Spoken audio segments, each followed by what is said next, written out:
interconnected ocean, a vast blue expanse critical to life on Earth. And there's no better animal to represent the story of the ocean with all its splendor and uncertainty than the killer whale, or as it's scientifically known, the Orcinus orca. The orca lives in every corner of the ocean, from the Arctic to the Atlantic, the Southern to the Indian, to the mighty Pacific and beyond.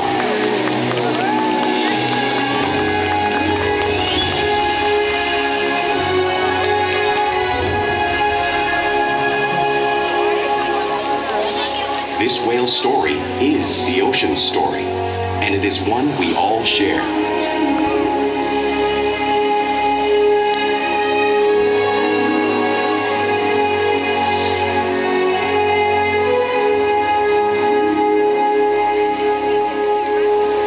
Welcome to SeaWorld's Orca Encounter. We are so honored to introduce to you these intriguing and majestic animals.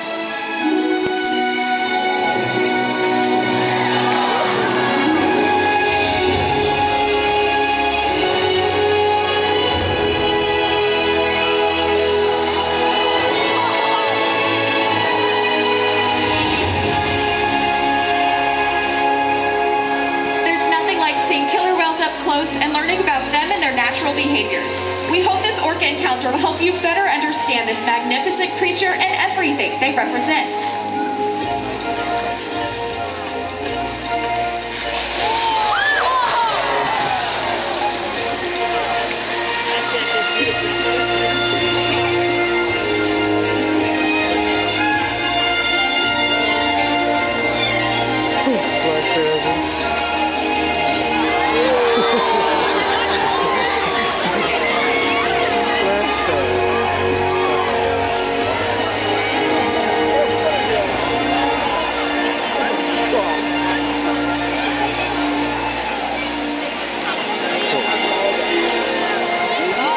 While they are found in every ocean, orcas living off the coast of Iceland are quite different than those near Costa Rica. In fact, there are at least 10 types or ecotypes of killer whales. An ecotype describes the differences between killer whales' size, physical form, prey, social structure, and habitat. As you can see, the differences are subtle, but noticeable when compared side by side. Orcas are adapted perfectly to their environments. And even the whale's black and white coloration has a purpose.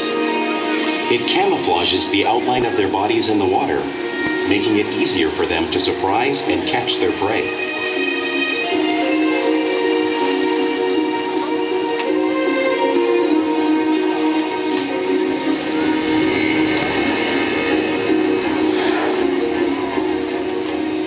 When viewed from above, the black of the whale blends in with the dark depths of the ocean.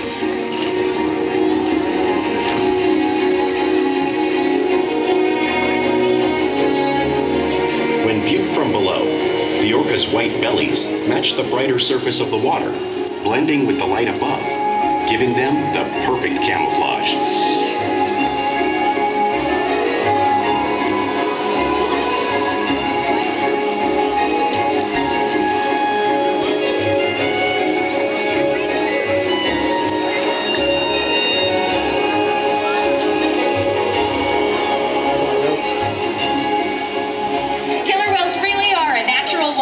And one of our whales, Orkid, is going to help me show you some of their physical characteristics.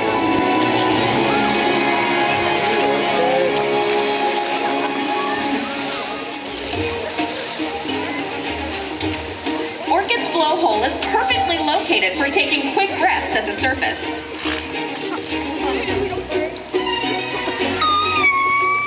Even the location of her eyes works to her advantage. It might look like they're located in those wide oval eye patches, but this is a visual distraction. Her eyes are actually located in the dark parts of her face, camouflage from thrashing prey.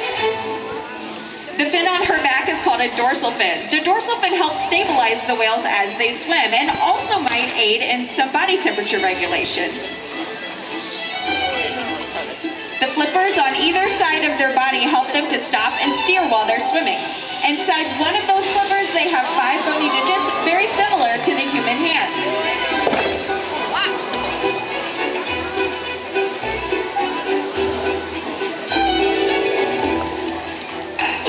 The lobes on either side of their tail are called tail flukes. The flukes are the engine of the killer whale and can propel them almost 30 miles an hour. That's as fast as many of our speedboats. But the whales swim the fastest, and they use the most power when they're propelling their 10,000 pounds up and out of the water.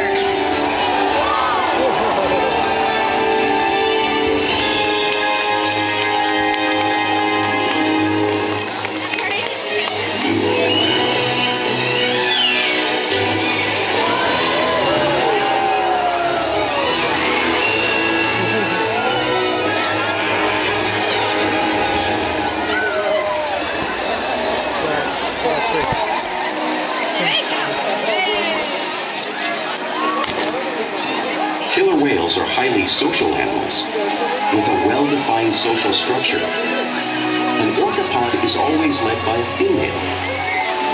Though just half the size of her male counterpart, she is in charge. It's all about attitude, not size.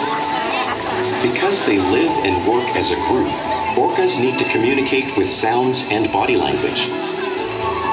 Orcas use clicks for echolocation or navigation.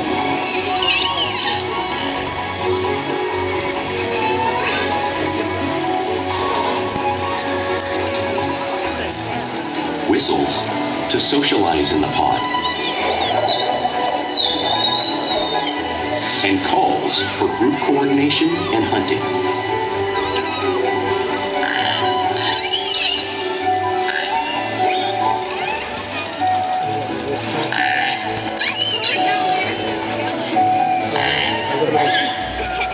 Vocal development studies here at SeaWorld show that early on, calves learn vocalization from their mothers. But as they grow, they learn from others close to them as well. This is a bottlenose dolphin call that Shuka learned and even taught other killer whales here at SeaWorld. In fact, orcas are the largest members of the dolphin family.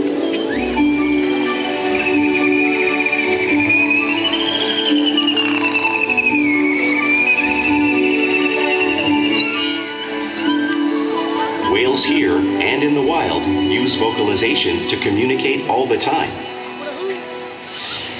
Like all animals, killer whales use body language as part of their communication. A peck slap might be used to show dominance or to get the attention of whales in the surrounding area. For example, a mother might use a peck slap to get the attention of her calf.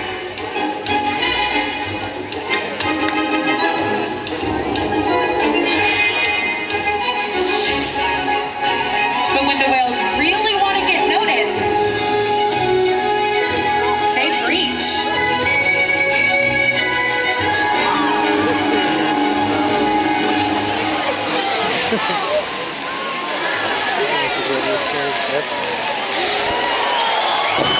Skyhopping is how killer whales coordinate, communicate, and get a better view of their surroundings.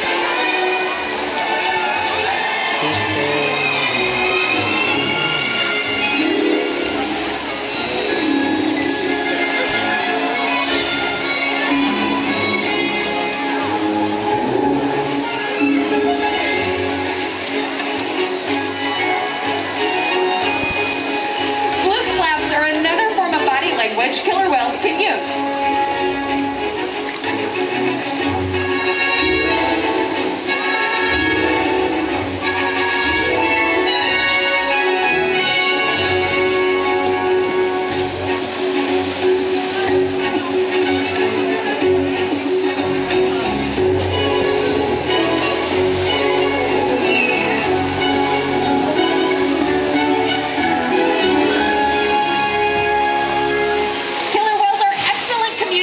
So it's no surprise they're at the top of the ocean's food chain.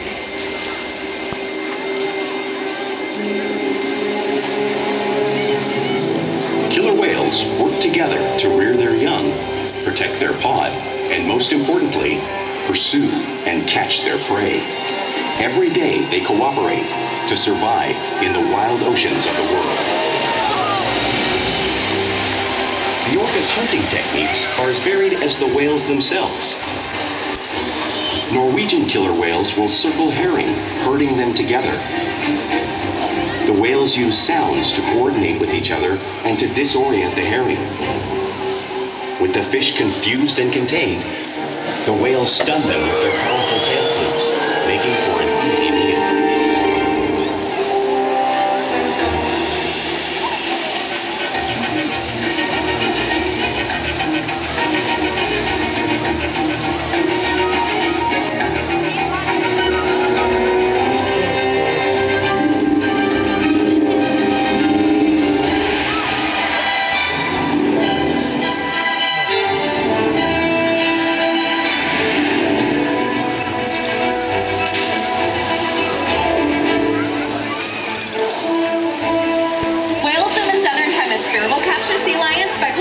Right off the beach. Watch as Makani demonstrates a similar behavior right here.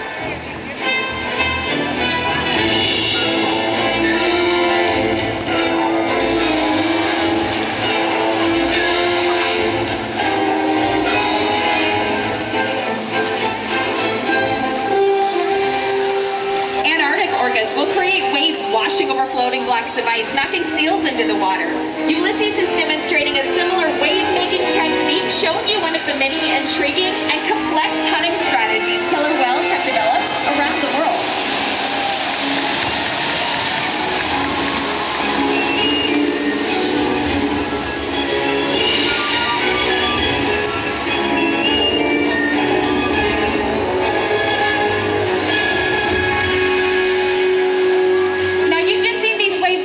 In front of you, but you can't really imagine the power of the wave until you have experienced it firsthand. Luckily for all of you on this very hot day, you're going to get to experience the power of the wave. Are you guys excited? All right, well, it looks like some whales are being asked to show you the power of that wave. Give it to me, Keet.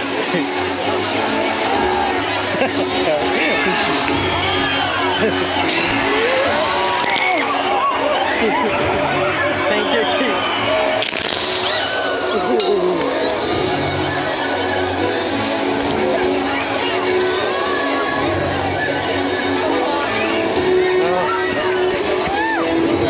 Thank you.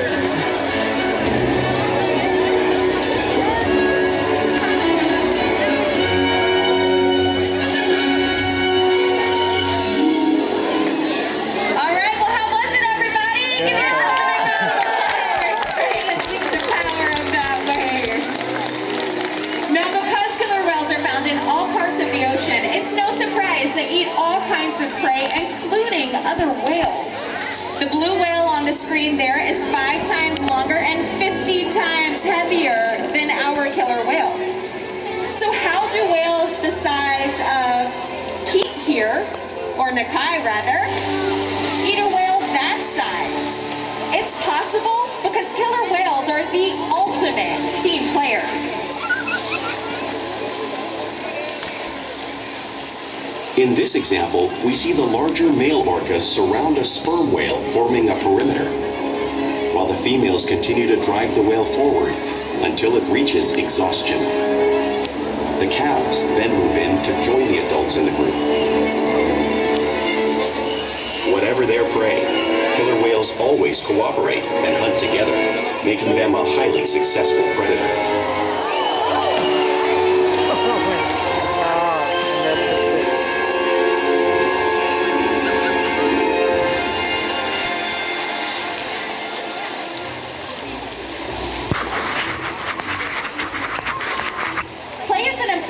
The everyday life of killer whales. It's how they teach their young to hunt and practice their skills as they grow. You'll often see killer whales showing off their playful side, both in the wild and here at SeaWorld.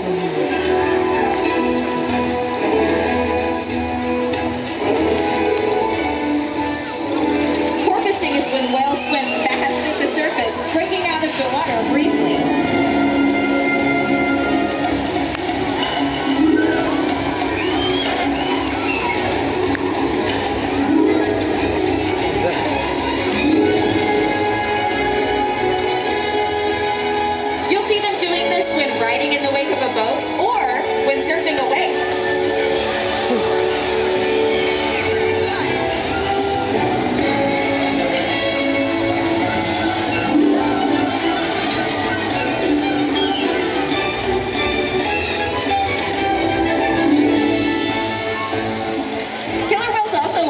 untouched, and they'll rub their bodies on rocks and other surfaces when they can. Nakai is going to demonstrate a rubbing behavior similar to what whales in British Columbia might do.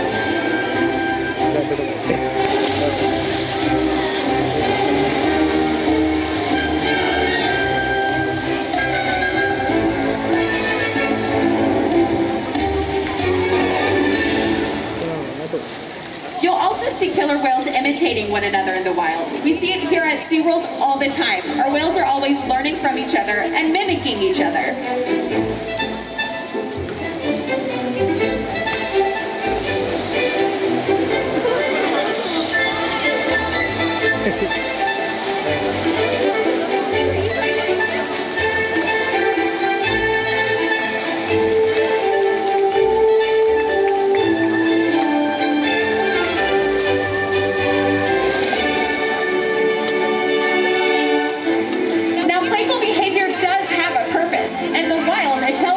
Used to stun fish. But here today, our whales might just be stunning all of you.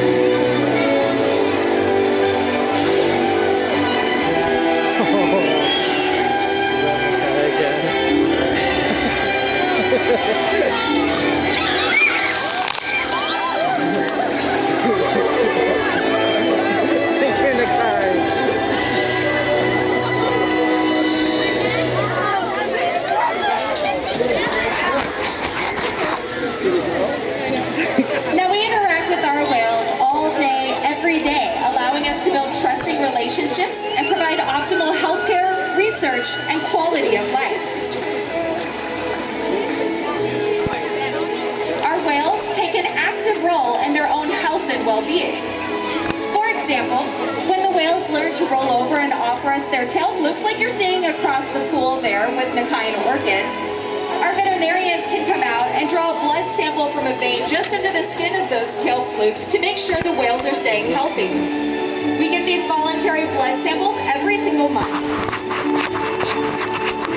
Our whales will also slide out on a scale like you're seeing Orchid demonstrate on the screen there. This allows us to keep track of their weights to make sure that they're staying at healthy weights.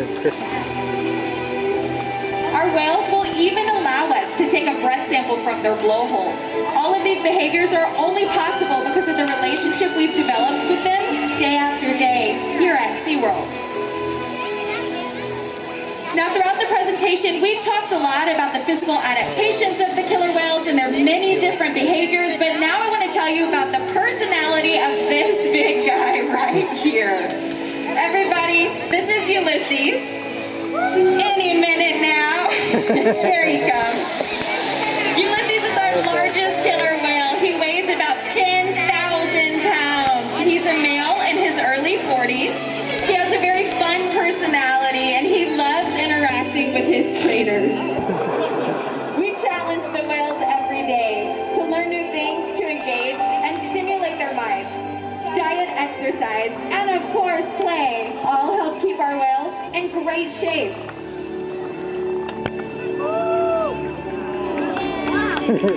The whales here at SeaWorld have helped killer whales in the wild by participating in many research studies. One ongoing study monitors the whale's heart rate and breathing to understand how marine noise pollution from ship engines and other sources affect wild populations. In another study, scientists from NOAA, the National Oceanic and Atmospheric Administration, took measurements of the killer whales living here, including pregnant whales. By comparing these measurements with drone footage of killer whales in the wild, scientists are able to monitor the wild population's nutritional and reproductive states. Other research has been done here at SeaWorld on the mother whale's milk composition. This research will help create an effective model to understand how toxins in the ocean impact wild killer whales and their milk supply. What we learn from the whales in our care every day is actively helping whales in the wild survive. And just by being here today, you've supported our rescue, research, and conservation efforts all around the world. If we work together, like the killer whale, we can protect the future of the Orcinus orca and this beautiful planet that we all share.